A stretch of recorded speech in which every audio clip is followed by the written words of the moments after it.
दोस्तों नमस्ते। मोदी को कुत्ते की मौत मिलेगी ऐसा कहने वाले कांग्रेसी, मोदी को मौत का सौदागर रहे कहने वाले कांग्रेसी, पंजाब में अगर कानूनों को वापस नहीं लिया गया तो मोदी की मौत हो सकती है, ये बताने वाले विपक्ष के नेता। अब इन सब के मन में यही एक भाव है कि मोदी मरता क्यों नहीं है। अब सुबोधकांत सहाय जो कांग्रेस के नेता है, उनके मुख से भी यही भाषा निकलकर आ रही है। सुबोधकांत सहाय मोदी हिटलर की मौत मरेंगे यही बोल रहे हैं। सुन लीजिए, ये मैं नहीं कह रहा हूं। मुझे तो लगता है कि हिटलर का सारा इतिहास इसने पार कर लिया। हुड्डा साहब बड़े गांव की भाषा में समझा रहे थे।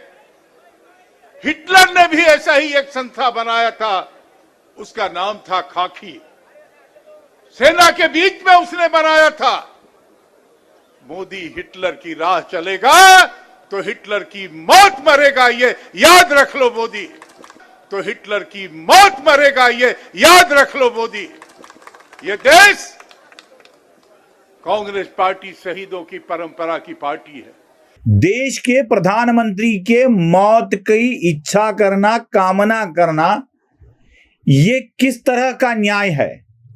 आज तक किसी विपक्ष ने कांग्रेस के बने प्रधानमंत्री मरते क्यों नहीं हैं ऐसा जाहिर तौर पर नहीं कहा है। अब ये गुस्सा कहां का निकाल रहे हैं।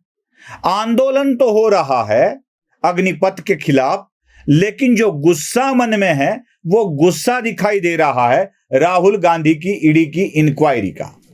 राहुल गांधी को बुलवाकर ईडी की इंक्वायरी कर रही है, इसी का गुस्सा ये कांग्रेसी नेता हमेशा दिखाते हुए नजर आ रहे हैं। चाहे वो नागपुर के कांग्रेस वाला अध्यक्ष हो, चाहे वो सोनिया गांधी हो या और कोई हो।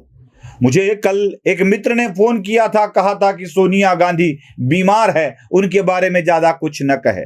इतनी संवेदना सोनिया गांधी के प्रति रखने वाले क्या इस मौत की इच्छा के प्रति कोई संवेदना या कोई भावना नहीं रखते हैं। चलो छोड़ दीजिए, मोदी तो मरने वाले नहीं हैं। कौवे के श्राप से कभी गाय नहीं मरती है, वैसा ही ठीक इन लोगों के श्राप से कभी मोदी का कुछ नहीं बिगड़ेगा। लेकिन इन आंदोलनकारियों के बारे में बात करना अब जरूरी हो गया है। दोस्तों, देश में जितने भी बड़े आंदोलन हुए, आप जरा गिन लीजिए कितने आंदोलन हुए। जो पहले नोटबंदी की गई उस वक्त कुछ आंदोलन हुआ, उसको ज्यादा हुल नहीं मिली, कुछ ज्यादा नहीं चल सका। लेकिन ट्रिपल तलाक के वक्त भी ऐसे ही आंदोलन देश में छेड़े गए थे। नोटबंदी के बाद ट्रिपल तलाक का मामला आया, उसके बाद शाहीन बाग आया, सीएए एनआरसी का मामला बहुत जोर शोर से उठा। हर जगह एक शाहीन बाग जैसे आंदोलन खड़े किए गए और वहां जाके जगह जगह पर लोग यही बातें कहते रहते थे। उसके बाद किसान कानून का आंदोलन आया, उसमें भी बहुत सारी हिंसक वारदातें हुई, बहुत सारी हिंसक घटनाएं हुई। उसके बाद हिजाब वाला मामला आया, हिजाब में भी कर्नाटक जैसी घटनाएं कई जगह घटी। हिजाब के बाद ज्ञानवापी का मामला आया, उस पे भी बहुत सारा विवाद देश में हुआ।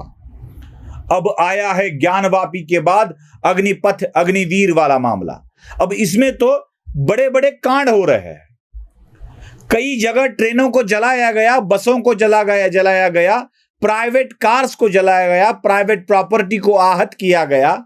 ये सारी घटनाएं अगर हम इन सारे आंदोलनों को इकट्ठा करते हैं, पहला वाला नोटबंदी वाला था, दूसरा ट्रिपल तलाक वाला था, तीसरा शाहीन बाग वाला था, चौथा किसान कानून वाला आंदोलन था, पांचवा हिजाब वाला था, छठा ज्ञानवापी वाला था और सातवां अग्निवीर अग्निपथ वाला था। इन आंदोलनों के तरफ आप जरा ठीक से देख ले तो आपको एक बात तो जरूर पता चलेगी कि इस आंदोलनकारियों में, मैं इनको आंदोलनजीवी कहूंगा, जिन्हें मोदी जी भी आंदोलनजीवी कहते हैं, इस आंदोलनजीवियों में कुछ बातें समानता है। क्या समानता है वो जरा आप अगर गौर करेंगे तो इनमें कुछ जो समानताएं दिख रही है, मैं उसकी तरफ आपका ध्यान खींचना चाहता हूं और यही बात आपको भी ध्यान में रखनी होगी। जो संगठन इस आंदोलन में सहभागिता ले रहे हैं, उन संगठनों का मूल कहां है, जरा चेक कीजिए। मतलब हिजाब हो, ज्ञानवापी हो, ट्रिपल तलाक हो, इसमें हर एक में आपको पीएफआई का, एसएफआई का हाथ क्यों दिखाई देता है? क्यों एक प्रतिबंधित संगठन अपने नाम बदल बदल कर इसी आंदोलन में सहभागिता लेता है? बस सहभागिता लेता है ऐसा नहीं है। मैंने इस विषय में इनके सारे मामलों को आपके सामने उजागर भी किया था।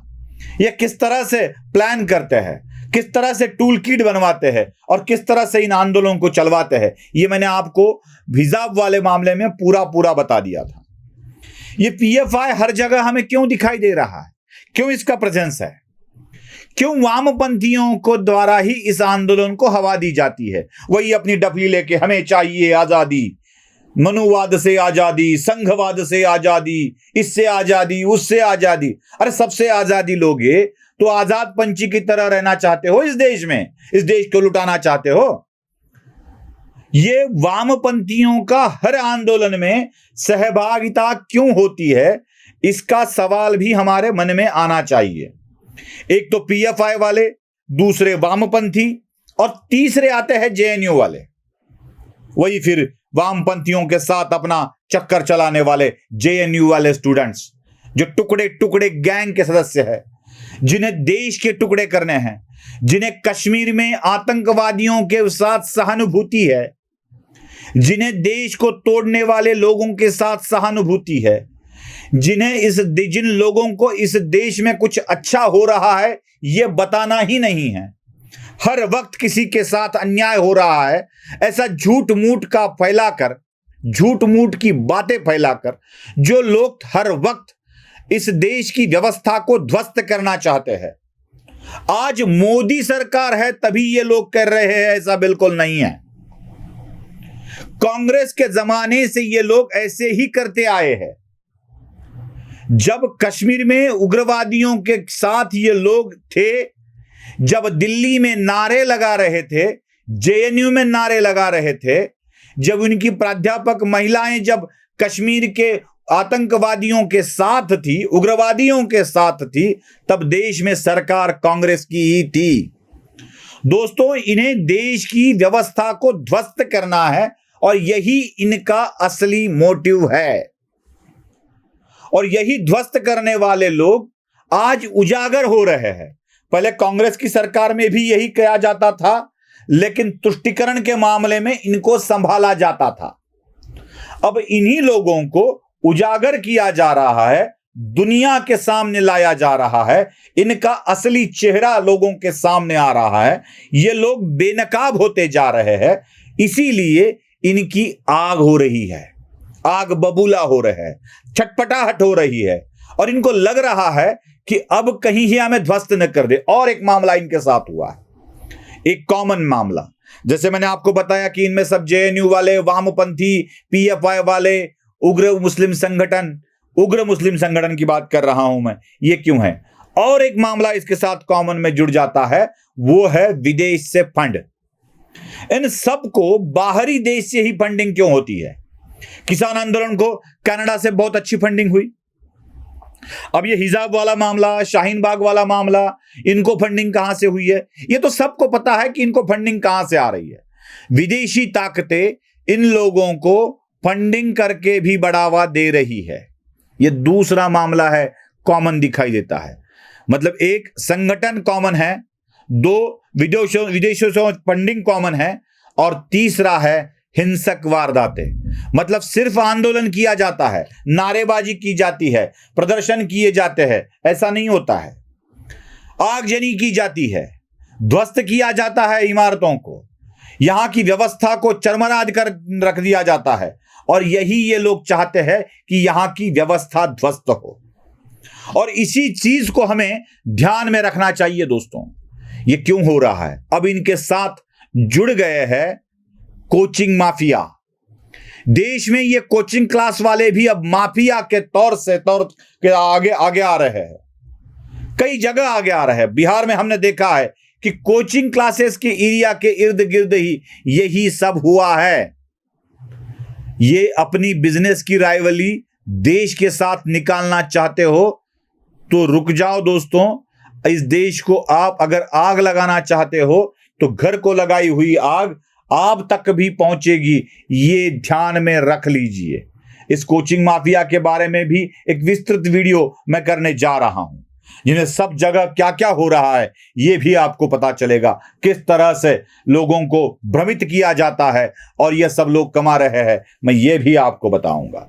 लेकिन इन सभी माफियाओं को, चाहे वो कोचिंग माफिया हो, चाहे वो संगठन वाले माफिया हो, चाहे फॉरेन फंडिंग वाले माफिया हो, इन सब को उजागर कर, इन सब को सामने लाकर इनका असली चेहरा ही सामने लाना पड़ेगा, क्योंकि अब ये देश के प्रधानमंत्री के मौत की भी कामना कर रहे हैं। वीडियो पसंद आए तो लाइक, शेयर और सब्सक्राइब जरूर कीजिएगा। धन्यवाद।